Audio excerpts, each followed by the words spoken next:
es el complemento de lo que estábamos viendo, el Customer Journey. La idea que vamos a desarrollar hoy es la siguiente. Vamos a tener una primera hora de desarrollo conceptual y la idea es que van a tener de hoy hasta el viernes de la semana que viene de hacer una tarea en la que van a poder acumular puntaje adicional. La tarea en sí es básicamente lo siguiente. Ustedes habían elegido en forma grupal una empresa, después fueron trabajando en varios temas referentes a esa empresa y lo que queremos es que hoy, con los temas que vamos a desarrollar, puedan en una página, ya sea Word, PowerPoint, PDF, como ustedes quieran, en la primera página colocar la opinión que ustedes tienen de lo que percibe el cliente en base a la relación que tiene con esa empresa que ustedes eligieron. En la página 2 colocar la visión de por qué la empresa elige esa relación y ustedes van a entender enseguida a qué se refiere relación. Y por último, en la tercera página, cuál debería ser el tipo de estrategia o relación de la empresa con el cliente de acuerdo a la opinión y óptica de ustedes. O sea, vamos a primero analizar desde nuestra óptica como clientes, desde la óptica de la empresa en segundo lugar y por último una, un análisis o recomendación de cómo debería ser. El Customer Centricity es una estrategia de relacionamiento con el cliente, así como hicimos el Customer Journey del camino o la agenda que llevamos en modelo de atención al cliente. Nosotros ahora llegamos a lo que se denomina el Customer Centricity, donde dice que es totalmente insuficiente suponer que internamente tenemos todas las respuestas. Debemos hablar y observar con el cliente. El Customer Centricity nos exige prácticamente más que indicarnos que nosotros con los clientes necesitamos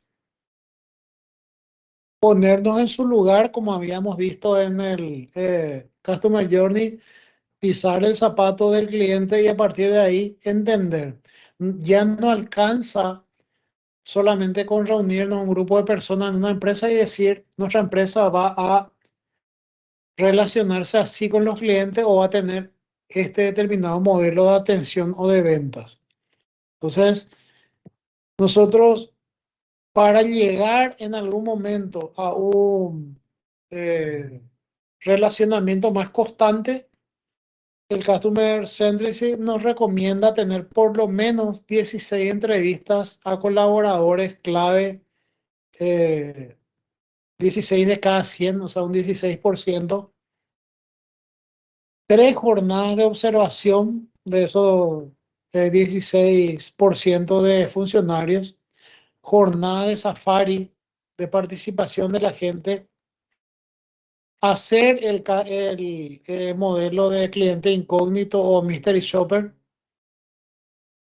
por lo menos 44% de entrevistas a los clientes de cada 100 clientes que atendemos, que 44 nos respondan a alguna encuesta, 14 entrevistas personales en contacto, 14 entrevistas a funcionarios, o sea, de cada 100 funcionarios, 14 entrevistas por lo menos, 2 focus group a esos personales y 87 escuchas telefónicas en caso de que tengamos relacionamiento con nuestros clientes a través de líneas telefónicas, workshop de colaboradores de esas 16% de colaboradores clave, tratar de construir 2 workshops y por último entrevistas al paso, que es consultas breves para ir afinando cosas.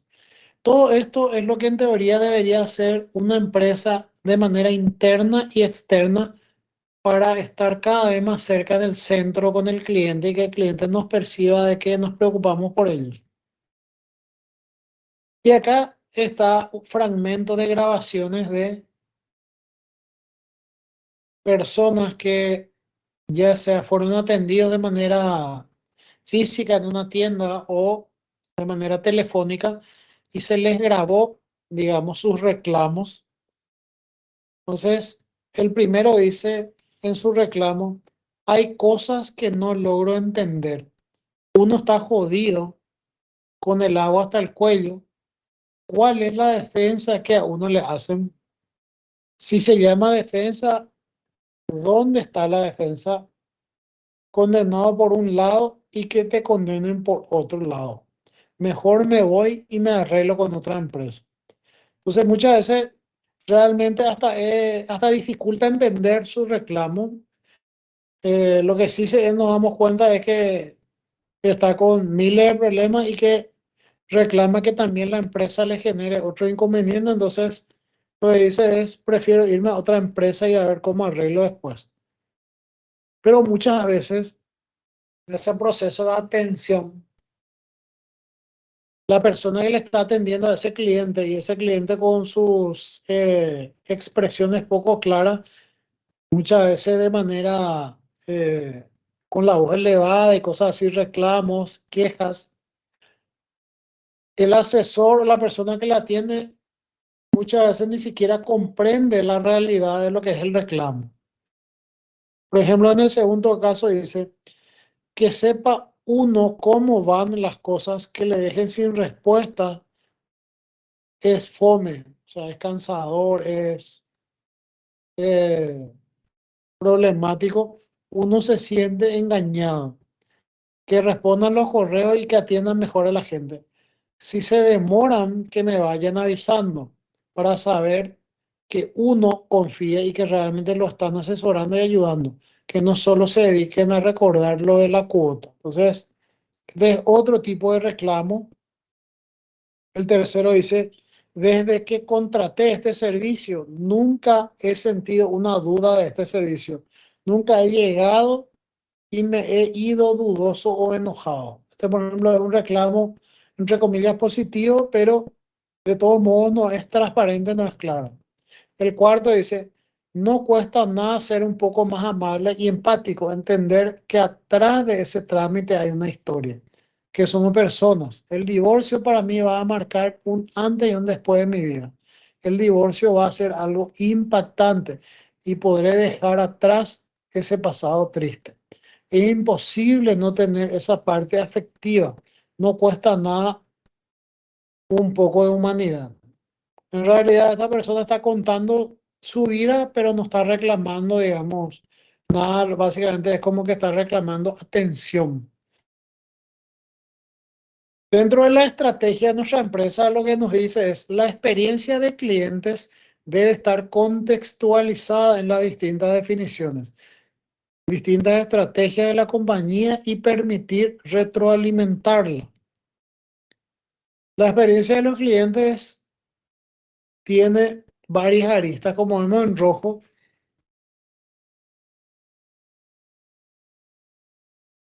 Son las estrategias de influencia directa en la experiencia.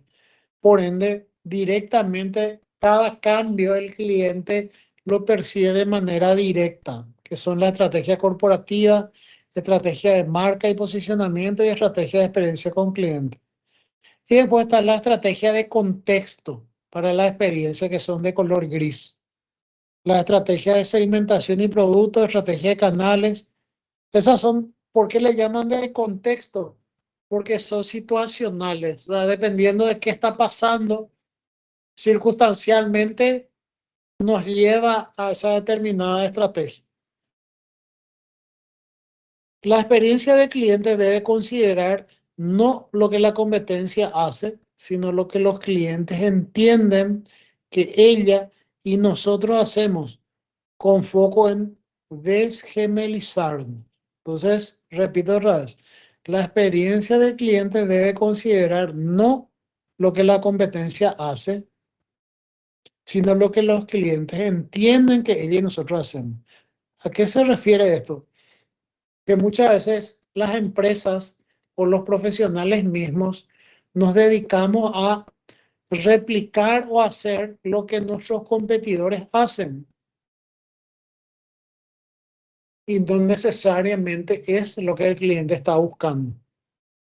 Muchas veces el cliente está buscando otra cosa y nosotros hacemos una estrategia totalmente diferente por el hecho de que vemos que nuestro competidor está haciendo eso. Hay tres industrias: industria de retail, industria de farmacias, industria de la telefonía móvil. Hay baja diferenciación del servicio ofrecido entre competidores, distinguiéndose esencialmente a través de la forma de comunicación e interacción con sus clientes. Entonces, ¿qué es lo que nos transmite acá? Que muchas veces las industrias actúan de prácticamente de la misma manera. Hay poca diferencia entre lo que nos plantean como servicio o como valor de ese servicio por el hecho de que las empresas actúan de una manera lineal con la industria. Si la industria de la telefonía, que es la más conocida acá, decide una de las empresas subir, los otros le acompañan también con la subida en el corto o mediano plazo, pero lo único que puede diferir es que uno alza 10 y el otro alza 5, pero todos van encaminados a la misma orientación. La experiencia del cliente debe considerar que los clientes entiendan lo que la empresa quiere comunicar.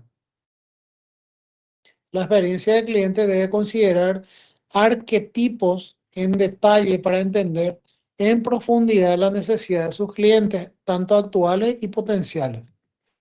Y acá están los diferentes tipos de arquetipos. Cuando hablamos de arquetipos de clientes, nosotros podemos estar hablando desde ustedes como alumnos son clientes de la universidad. Entonces, ustedes como clientes de la universidad en algún momento pueden actuar como el demandante emocional, el demandante humilde, el preguntón, el aspirante a abogado, el exigente y el relajado. Y en algunos casos, algunas personas en un lapso de 20-30 minutos absorbe y actúa como cualquiera de estas personas, porque estas son, cuando nosotros hablábamos en las clases pasadas del Customer Experience o lo que mirábamos el Business Canvas, el modelo de valor, o el último trabajo que hicieron que fue sobre Customer Journey. Nosotros siempre hablábamos de, o por lo menos yo le decía en las clases, que nosotros tenemos que visualizar qué clase es el cliente de nuestra empresa, cómo es.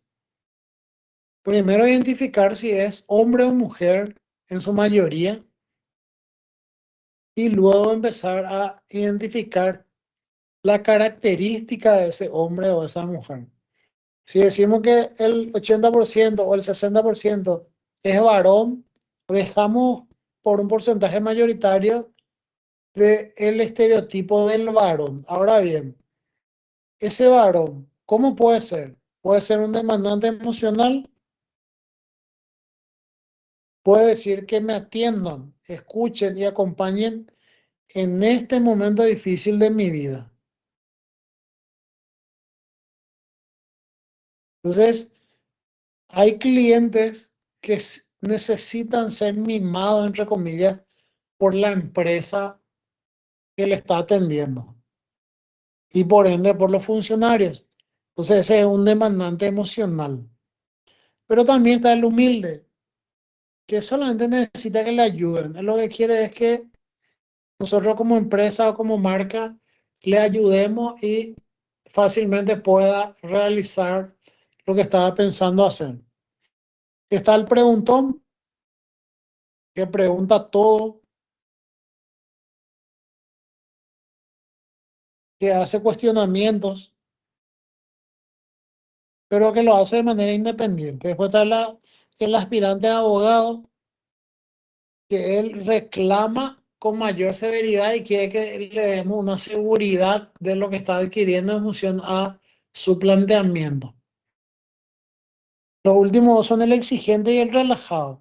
Como el exigente, como su nombre lo dice, exige mucho de los funcionarios que comercializan el producto o servicio por el hecho de que dentro de su estereotipo de cliente, él piensa que el vendedor que la atiende o el ejecutivo que la atiende debe ser experto en el producto y debe poder decirle todo lo que necesita de una manera clara. Y por último tenemos el relajado, que quiere que le ayuden, pero no quiere consultar nada, no quiere planificar nada, no quiere cuestionar nada.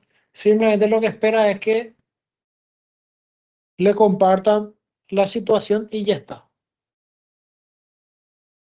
Quienes lideran la experiencia de clientes deben facilitar la decisión del nivel de experiencia que la organización quiere entregar.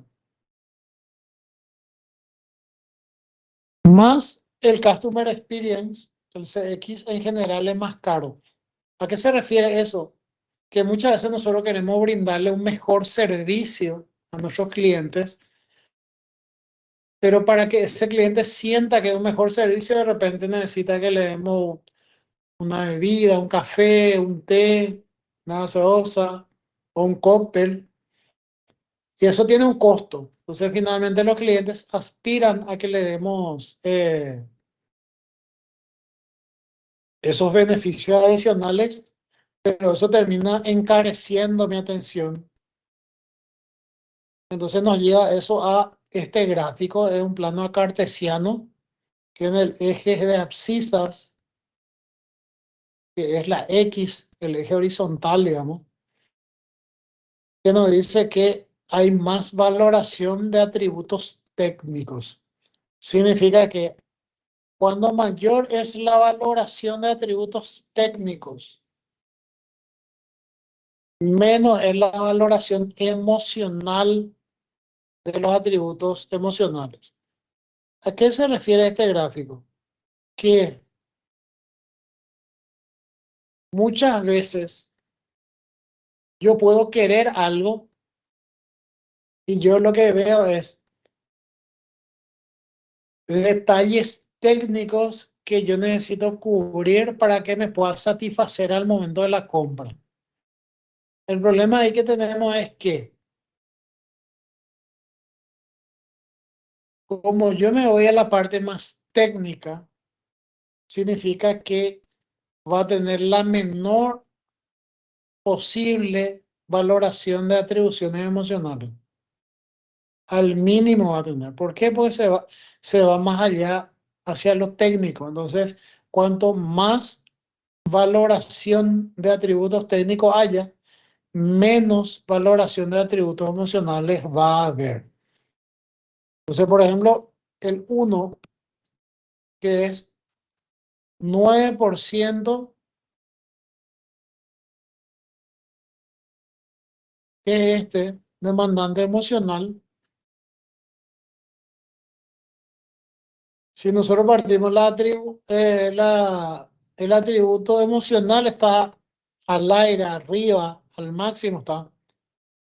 Pero si yo bajo la misma línea de puntos, tiene una valoración de atributos técnicos intermedia. Porque es la relación entre la valoración de los atributos emocionales es inversamente proporcional.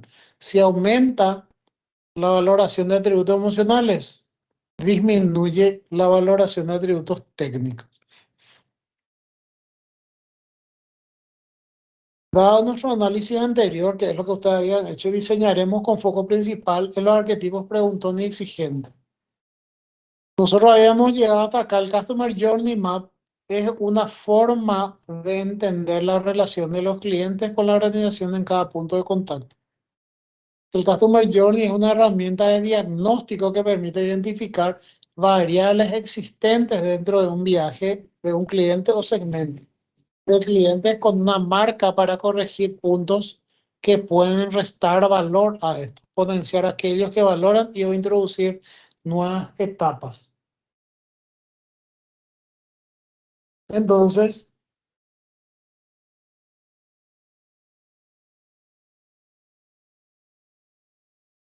ustedes llegaron o nosotros llegamos como tarea hasta el Customer Journey de la empresa que ustedes eligieron. Acá está un ejemplo de un Customer Journey Map en donde arranca con la búsqueda de destino, una agencia de viajes, búsqueda de destino, reserva online, confirmación de reserva, recepción de billetes, check-in, búsqueda de terminal, control de seguridad, hasta búsqueda de taxi después del aeropuerto. Entonces, este es el Customer Journey que nosotros analizamos. Habíamos visto los puntos claves, el touch point, el canal, el mob, donde nosotros analizábamos esos puntos de contacto. Y estos eran los pasos que aprendimos en el Customer Journey que habíamos visto la clase pasada y que hicieron su trabajo. Entonces, el Customer Journey debe guiar el camino de los puntos de contacto negativos para mejorar y positivos para fortalecer o incluso disminuir. Esto siempre debe estar en la discusión. El Customer Journey debe tener la granularidad suficiente para que sea manejable y detallada. Cada punto de contacto debe analizarse en términos de quiebres y soportado por lo que el cliente opina. Por ejemplo, quiebre dice, percepción que los elementos del contrato se explican muy rápido y con poca claridad, produciendo confusión sobre el servicio ofrecido. Citas textuales, sentí que yo estaba muy nerviosa, pero hubo muy poco asesoramiento, no me dejaron muy clara la película que iba a pasar, que podía hacer y me dio miedo y al final renegocié con la empresa y refinancié todo. Entonces, ¿qué es lo que ocurre muchas veces? Que nosotros, al momento de construir nuestro Customer Journey, nos olvidamos de ciertas situaciones. Ahora bien, hoy, después de,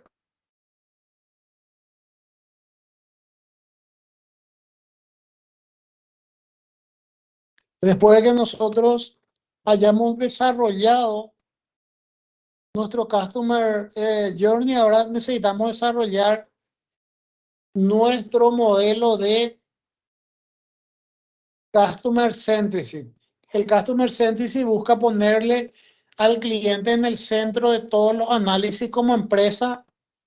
Entonces, la tarea en sí, yo le voy a compartir también tanto la grabación como el archivo. A partir de las 14:30 va a estar habilitado hasta el viernes de la próxima semana, antes del inicio del examen, o sea, 13:30. Lo que deben realizar es lo siguiente. Primero, hacer un análisis en base a lo que vimos del Customer Centricity desde la óptica de los clientes. ¿Cómo perciben la relación con nuestra empresa o nuestra marca? Esa empresa, esa marca es la misma que ustedes escogieron en las tareas anteriores. Entonces no vamos a cambiar de empresa, es ir analizando más en detalle. Entonces, no sé, si alguien escogió analizar una empresa X, esa empresa X, ahora lo que necesitamos saber es, desde el punto de vista de los clientes, ¿cómo lo ven? Obviamente yo no le voy a pedir a ustedes que hagan una encuesta, sino lo que queremos es que ustedes se pongan en el lugar del cliente y hagan un análisis de cómo es esa empresa. Y eso, hacer un análisis corto, pero con fundamentos de cómo el cliente percibe a esa empresa. Y en la página 2, hacer a la inversa. ¿Cómo la empresa percibe a su cliente? ¿Qué clase de cliente es lo que más atiende? Los quejones, lo que parecen ser abogados, los que no reclaman, esos 6 tipos de clientes que les mostré recién. ¿Cuál creen que es la mayoría de sus clientes? ¿A qué asemeja la mayoría de sus clientes? Y por último, hacer un análisis en la tercera página en donde ustedes van a colocar su observación de cómo debería ser el posicionamiento del cliente con esa empresa o, dicho de otra manera, cómo debe relacionarse la empresa con el cliente para que al cliente le sea más fácil adquirir nuestros productos o servicios. Ese básicamente es esta última tarea que vamos a tener antes de arrancar nuestro segundo parcial. Todas las tareas que hicimos después del primer parcial, incluido esta, va a sumar puntos opcional, o sea, al ser tarea opcional va a sumar puntos adicionales a la gente que realiza la tarea, pero la gente que no hace la tarea no tiene penalización, simplemente en el examen va a pelear por el puntaje del examen y se le califica en función a estrictamente su examen. Ahora nos queda algunos minutos. Quiero saber si a alguien le queda alguna duda, ya sea de la metodología de este trabajo, cómo hacerlo, o si tienen alguna duda de algún trabajo anterior o el sistema de puntuación. Antes de liberarles para que empiecen a hacer la tarea, 2:30 ya les va a aparecer. Yo les voy a compartir el material también del archivo de hoy. Y por otro lado, reiterarles que el examen parcial se basa su puntaje en estrictamente ese trabajo, perdón, ese parcial que vos rendís sin la necesidad de un trabajo adicional o un trabajo opcional que hayas hecho. Pero si el examen es de 30 puntos y yo hago 20, pero tuve todos los trabajos y en los trabajos que realicé hice un 70% para arriba, entonces tengo puntos adicionales que suman a la calificación final. O sea, la gente que tiene sus tareas y sus trabajos opcionales completos, así como se habrán dado cuenta en el primer parcial, siempre y cuando hayan tenido un puntaje de 70% para arriba en las calificaciones de sus tareas, van a tener puntajes adicionales. Pues la vez pasada de repente parecía que había confusiones y algunos se desesperaron cuando terminaron de rendir su parcial y de repente se preocupaban por el puntaje. Entonces quería validar con usted a ver si alguien tiene alguna duda antes de cortar la clase de hoy.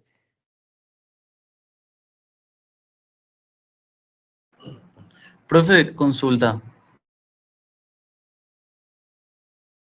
Te escucho, Brian. El examen va a volver a ser de 30 minutos en el segundo parcial. Te pregunto porque obviamente No, la última vez que rendimos. en el, en el segundo parcial probablemente sea de 30 minutos otra vez, pero ya son 15 o 20 preguntas nada más, ya es más corto. Ah, perfecto. Solamente para despejar la duda porque la última vez nos costó muchísimo por el tiempo. Sí, ahora ya el tiempo es mayor porque la cantidad de preguntas ya es menor. Dale, perfecto, profe. Eso me quería despejar la duda. Ok, listo. ¿Alguien más aparte de Brian que tenga alguna duda?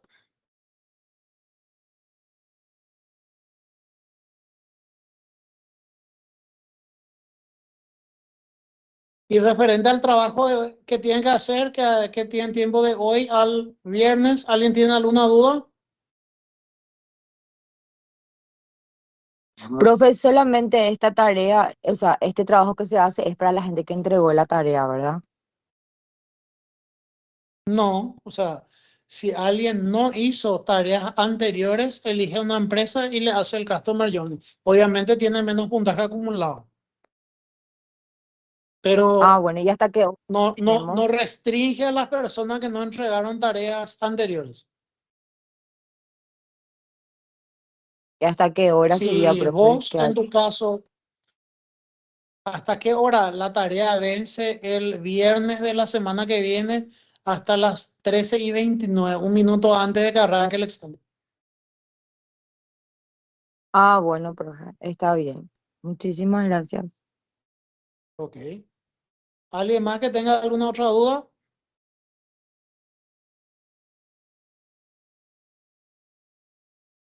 Alejandra, decime.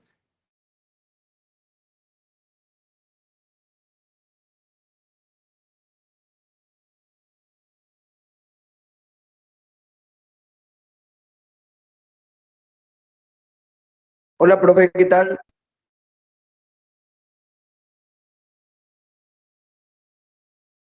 Sí, te escucho. Profe, yo no pude entregar la Customer Journey. Quería saber si todavía puedo. Ese trabajo en sí no, pero podés entregar con este trabajo como algo adicional para que tengas puntos extras adicionales. O sea, ese trabajo ya no puede habilitar porque ya está terminado, pero podés sumar como una tarea adicional ahora y entregar los dos juntos. Ah, dale, profe, para salvar unos puntitos. Sin problema. Dale, gracias, Mireya profe. pregunta, ¿el tiempo de la tarea es desde hoy hasta el próximo viernes? Es correcto, Mireya. Próximo viernes hasta las 13:29 horas. 13:30 arranca el examen.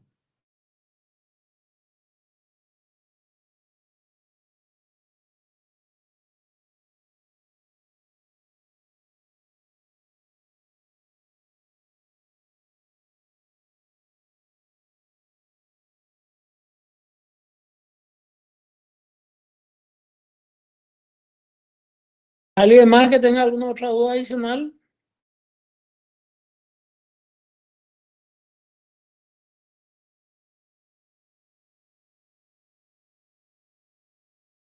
Cuando dejo de grabar ahora,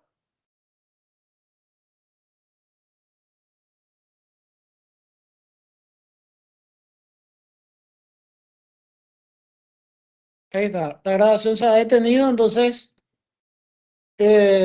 yo le voy a compartir apenas termina la tarea de hoy y ya les comparto los materiales que van a ser tenidos en cuenta, más que la tarea de hoy. Termina la clase de hoy y ya les comparto los materiales que tendremos en cuenta para este segundo parcial. Como le dije creo que Brian preguntó hace rato, siempre va a ser de 30 minutos, pero esta vez, si no estoy equivocado, son 15 o 16 preguntas. Entonces es como que se duplica el tiempo. O sea, ya la cantidad de preguntas son menores. Entonces, a partir de ahí se duplica el tiempo para responder y siempre va a ser conceptos similares o relacionados a los materiales desarrollados. De lujo, profe. Quedamos así entonces. Quedamos así, que descanse, que pasen buen fin de semana y feliz Día de las Madres. A las Igualmente, que profe. son Muchas mamás gracias. y a sus mamás. Bueno, profe, gracias. Chau, chau. Chao, chao.